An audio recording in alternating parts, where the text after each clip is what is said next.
Hola, buenos días, alumnos de cuarto de secundaria de biología. En el vídeo de hoy vamos a continuar hablando sobre la evolución de los seres vivos y puesto que ya hemos aprendido lo que es un árbol filogenético y también entendemos el concepto de evolución, vamos a ver hoy las pruebas que existen de que la evolución es un hecho.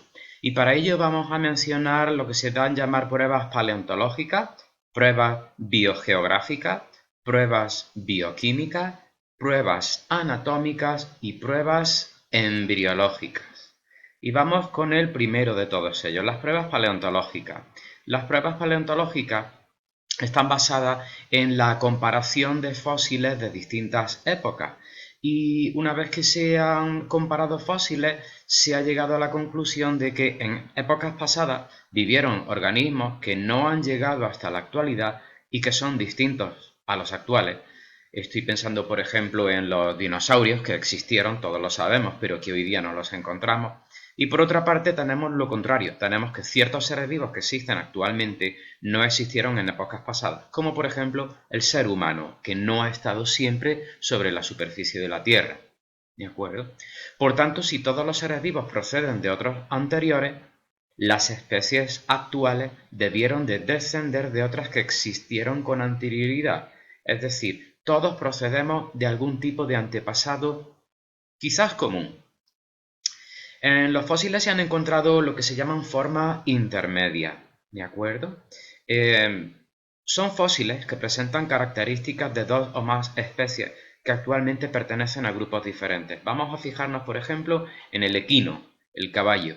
El caballo, pues se entiende que procede de esta otra especie muy anterior, evidentemente similar en forma, pero evidentemente pues muy distinta en tamaño, etcétera. Pues estas otras especies intermedias son las formas intermedias que mencionamos aquí y que han dado lugar no solamente al caballo, sino a otras especies animales que encontramos también en la actualidad y que están relacionados con él. ¿De acuerdo?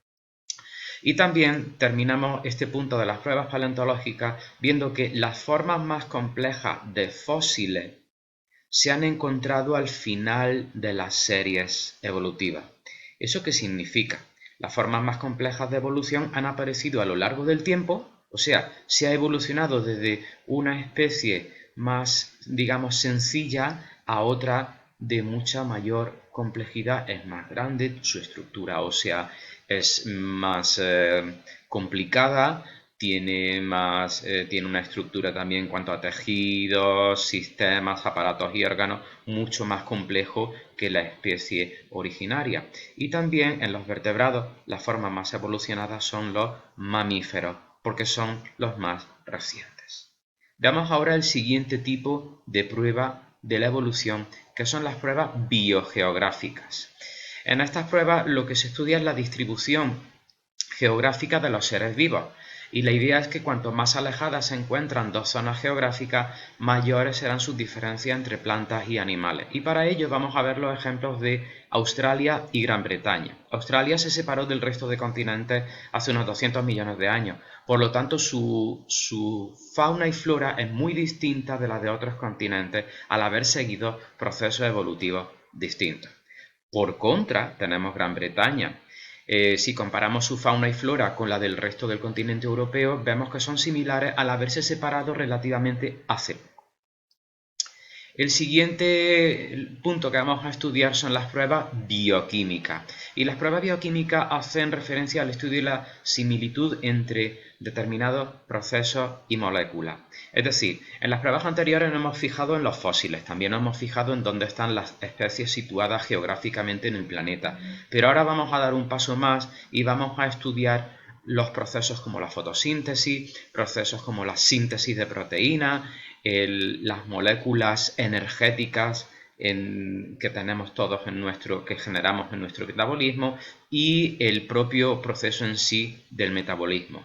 Y se ve que prácticamente estos procesos y estas moléculas son idénticos en todas las especies, lo que indica que todos los seres vivos tienen un origen común. Ahondando en las pruebas bioquímicas, pues vamos a hacer especial mención al ADN y a las proteínas que, como sabemos, están íntimamente relacionados. Y entonces sabemos que las proteínas están formadas todas por 20 aminoácidos esenciales y que si comparamos la misma proteína en dos especies distintas, vemos que sus secuencias de aminoácidos es prácticamente la misma, aunque algunos aminoácidos puedan variar. Por ejemplo, la hemoglobina, que es la que transporta el oxígeno en nuestra sangre. Pues quizá la hemoglobina humana no sea exactamente igual a la hemoglobina, que digo yo, pues de un equino, de un caballo, pero sí tiene una proteína que es, sí tiene una secuencia de aminoácidos muy parecida que hace que la función sea la que es, el transporte de oxígeno. ¿De acuerdo? Vamos con el siguiente paso en las pruebas de la evolución y son lo que se dan a llamar las pruebas anatómicas. Se trata de observar relaciones entre distintas especies viendo las semejanzas y diferencias entre sus órganos. Y vamos a distinguir entre una cosa que se llama órganos vestigiales o rudimentarios y órganos homólogos y análogos. Para empezar, veamos los vestigiales. Son órganos poco desarrollados y sin función aparente. Están presentes en muchas especies y son restos de antepasados en los que realizaban una función. Por ejemplo, en este animal, el eslizón, vemos aquí una serie de patitas, aparentemente son unas patitas pequeñitas que ni siquiera llegan a tocar el suelo. Sugiere que en un pasado sí pudieron estar más desarrolladas y las pudo usar para moverse. Sin embargo, se han ido retrayendo por algún motivo y ahora el eslizón es básicamente un reptil que tiene pues eso, unos órganos vestigiales que hoy día pues no les sirven para su desplazamiento. La teoría nos sugiere que en un futuro estas patitas deberían ir desapareciendo a medida que la especie animal fuese evolucionando. Ahora veamos lo que son los órganos homólogos y análogos. Fijaros.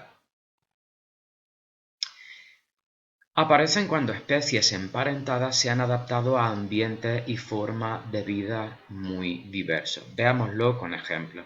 Órganos homólogos, pues tenemos aquí el ejemplo de la ala del murciélago, la aleta de la ballena, la pata de un caballo y el brazo de un ser humano. Y démonos cuenta de que los huesos han sido coloreados del mismo color en algunos lugares, indicando que existe cierta relación entre ellos. Los órganos homólogos son aquellos que presentan una misma estructura interna básica, es lo que quiero decir con el tema de los huesos y el color que han usado para representarlo. Mientras que la función y el aspecto es distinto. La función en este caso es volar, la función en este caso es desplazarse por el mar, la función en este caso es desplazarse por tierra y la función en este caso es la de manipular objetos. Sin embargo, internamente presentan una estructura muy similar. Veamos lo que son los órganos análogos y para ello tenemos el ejemplo de el ala de un insecto y el ala de un ave. ¿Tienen forma semejante? Pues sí, vemos que tienen forma semejante, porque tienen la misma función. La función en este caso es volar. Sin embargo, no son iguales, ni en su origen ni en su estructura. El ala de un insecto está formada básicamente por una estructura de proteínas. Y el ala de un ave está formada básicamente por una estructura ósea a la que se adhieren las plumas, que son las que facilitan el vuelo. Pasemos ahora al punto número 5 y último, que son las pruebas embriológicas. Las pruebas embriológicas están basadas en la comparación de los embriones de distintos grupos de seres vivos.